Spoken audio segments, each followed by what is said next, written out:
खाटू श्याम बाबा की जय। आज मैं आप सभी को बाबा और एक भक्त की इतनी प्यारी कहानी सुना रही हूँ, जिसे सुनकर आपको बाबा के प्रति और विश्वास जागेगा। किसी गांव में मोहन नाम का एक बहुत गरीब आदमी रहता था, लेकिन उसे बाबा पर इतना विश्वास था कि एक न एक दिन उसके हालात ज़रूर सुधरेंगे। वो सोते उठते बैठते हर वक्त बाबा का ही नाम लेता रहता था। वो उसके साथ उसकी धर्मपत्नी और उसके 4 बच्चे भी रहते थे। मोहन इतना गरीब था कि वह अपने बच्चों को भर पेट 2 टाइम का खाना नहीं दे पाता था। किसी किसी दिन तो उन लोग को पूरे परिवार के साथ भूखा सोना पड़ता था, लेकिन उसका भगवान पर विश्वास पूरा था। एक दिन उसकी पत्नी उससे कहती है, आप तो दिन रात बाबा का ही नाम लेते रहते हो, लेकिन आपके बाबा कुछ करते कहाँ हैं? आप बाबा का उठते बैठते सोते नाम लेते हो, लेकिन आज हमें अपने बच्चों को भूखा सुलाना पड़ रहा है। कहाँ हैं आपके बाबा? वह बहुत सरलता से कहता है, देख लेना, मेरे बाबा हमारे हालात ज़रूर ठीक करेंगे। इतना कहकर वो बिस्तर पर सोने चला जाता है। अब वो अपने आँखों में आंसू भरकर सोचता है, हे बाबा, मैंने तो कोई अपराध नहीं किया और न मैं किसी का दिल दुखाता हूँ, फिर मुझे किस चीज़ की सज़ा मिल रही है? मैं खुद तो भूखा सो जाऊँ, लेकिन मैं अपने बच्चों को, अपनी पत्नी को कैसे भूखा सोते देखूँ? बाबा, मेरी गलतियों को माफ़ करो और मेरे अपराध को क्षमा करके मुझे इतना तो कम से कम दो कि मैं अपने बच्चों को 2 टाइम का खाना दे सकूं और एक तन ढकने को कपड़ा। यह सोचकर रोते रोते वो सो जाता है। अगले दिन सुबह वह उठता है और फिर खाटू श्याम का नाम लेकर काम की तलाश में जाता है। अब वो काम की तलाश में निकलता तो है, 2-4 मालिकों से बात करता है, लेकिन वो लोग काम के लिए मना कर देते हैं। इतने में आधे रास्ते चलता रहता है, उसे एक बहुत बूढ़ा आदमी मिलता है। वो बूढ़ा आदमी कोई आम आदमी नहीं, स्वयं खाटू श्याम बाबा होते हैं। अब वो इसकी परीक्षा लेने के लिए वहाँ पे एक बूढ़ा आदमी बनकर खड़े रहते हैं कि ये अपने इस स्वभाव में मेरे साथ क्या करेगा। तो फिर वो वहाँ पे आता है। बाबा बोलते हैं, बेटा, मैंने 4 दिन से कुछ नहीं खाया, मुझे थोड़ा भोजन करवा दो। वह सोचता है और फिर बाबा को प्रणाम करता है और बोलता है, हाँ हाँ बाबा, बिल्कुल, चलो आप मेरे साथ चलो, मैं आपको कुछ ना कुछ ज़रूर खिलाऊंगा। तो वो बाबा को लेकर अपने घर की ओर आ जाता है। घर आते ही बाबा को बाहर बिठाता है और अपनी पत्नी से बोलता है कि देखो, एक बहुत बूढ़े बाबा बहुत दिन से भूखे हैं, देखो घर में कुछ खाने को है तो थोड़ा सा भी इन बाबा को दे दो और पानी पिला दो, इनकी भूख ख़त्म हो जाएगी। वह बोलती है, अरे आपको दिखा नहीं, रात को मैंने बच्चों को भूखा सुलाया, अगर घर में कुछ होता तो मैं घर आए मेहमान को आपके बोलने से पहले खुद दे आती, मेरे पास कुछ भी नहीं है, मैं क्या दूँ?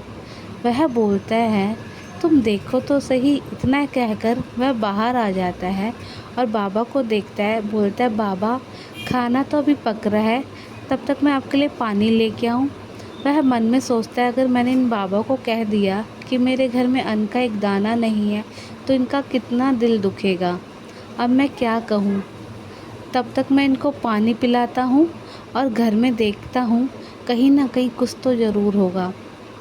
वो पानी लेकर आता है और फिर अपनी पत्नी के पास आता है और बोलता है, तुम अभी तक यहीं खड़ी हो, तुमने देखा नहीं कि घर में जो भी है, कुछ भी है, निकाल के दो, बाबा खाएंगे, उनका पेट भरेगा। वह बहुत सरलता से बोलती है, जी होता तो मैं अपने 2 मासूम बच्चों को भूखा थोड़ी ना रखती, घर में एक खाने का एक अन्न का दाना भी नहीं है। अब वो बहुत निराश होता है। अब वह सोचता है, मैं बाबा को क्या बोलूं?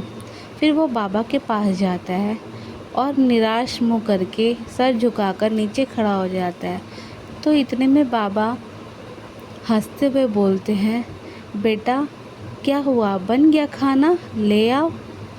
तो फिर वो थोड़ी देर चुप रहता है और फिर बोलता है, बाबा मुझे माफ़ कर दो, मैंने नहीं सोचा कि मेरे घर में अन्न का दाना नहीं है, क्योंकि कल रात को मेरे बच्चे भी भूखे सोए थे और मैं आपको पूरे रास्ते इतना दूर चला के ले तो आया, लेकिन मैं आपको कुछ खिला नहीं सकता बाबा, मुझे माफ़ कर दो।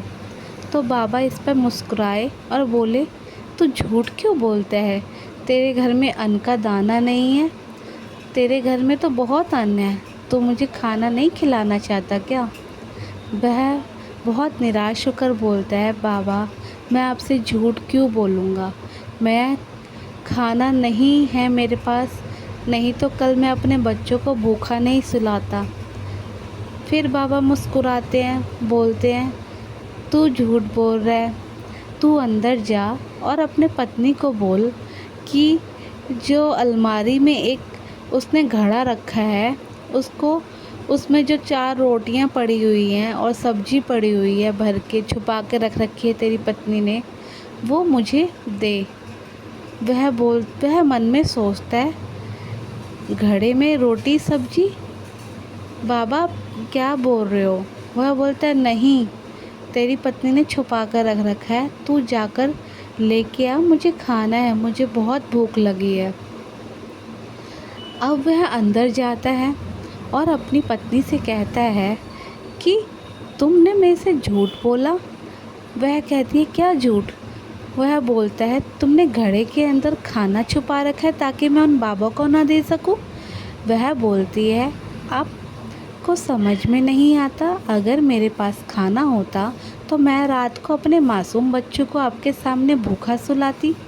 वह बोलता है, नहीं, मुझे बाबा ने कहा है कि तूने इस घड़े के अंदर खाना छुपा रखा है। वह बोलती है, मैं क्यों खाना छुपाऊंगी उसके अंदर, अगर खाना छुपाना होता तो पहले अपने बच्चों को खिला तो देती, मेरे बच्चों ने सुबह से कुछ नहीं खाया और उन बाबा को मैं नहीं देती। मेहमान भगवान की तरह होता है। वह बोलता है, नहीं, छुपा रखा है। वह जैसे ही घड़ा उतारता है, उसमें सच में बहुत सारी रोटियां और साइड में सब्जी रखी होती है।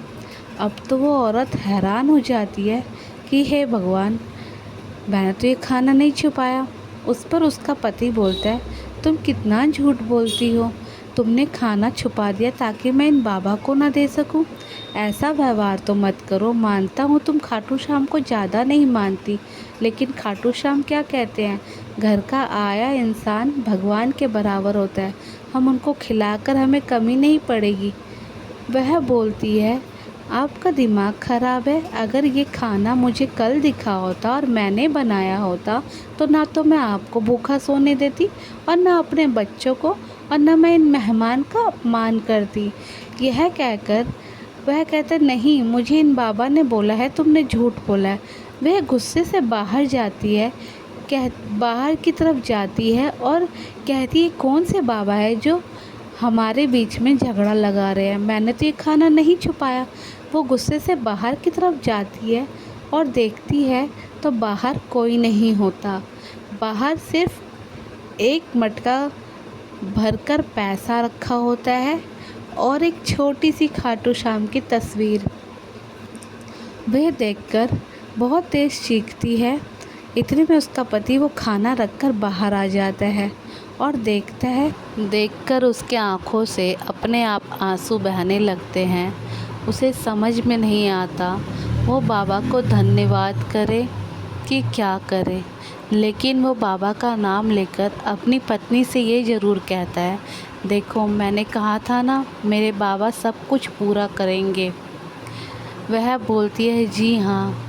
उसका भी बाबा के प्रति विश्वास जागता है और वो भी खाटू श्याम का नाम ले लेकर आँखों में आंसू भरकर उन खानों को पहले उसी फ़ोटो को भोग लगाती है और फिर अपने बच्चों को देकर स्वयं खाकर बाबा का नाम लेती रहती है। और बाबा उनके लिए इतना पैसा छोड़ जाते हैं कि उस पैसों से वो अपना एक छोटा सा बिज़नेस शुरू करता है और कुछ पैसों से वो एक बाबा का इतना सुंदर मंदिर बनाता है कि सब लोग उधर पूजा करते हैं और बाबा का जय जयकार करते हैं। और इधर वो भी दिन रात मेहनत करके अपने हालात सुधारता है। उसने अपने घर बनाए, अपने बच्चों को स्कूल भेजा, उनको 2 टाइम खाना कपड़ा सब कुछ दिया, लेकिन उसके ज़ुबान से कभी भी बाबा का नाम नहीं हटा। इसीलिए कहते हैं चाहे दुख हो या सुख, हम जिस भगवान को मानते हैं हमें उनका नाम जाप करते रहना चाहिए। हमें ये नहीं सोचना चाहिए वो हमें कितना तकलीफ़ दे रहे हैं। हमें ये सोचना चाहिए हर अंधेरे के बाद सुबह ज़रूर होती है। बाबा शायद ये हमारी परीक्षा ही ले रहे हैं। जब हमारे अच्छे दिन आएंगे तब हम अपने आप जान जाएंगे कि जो होता है अच्छे के लिए होता है। जय बाबा खाटू श्याम।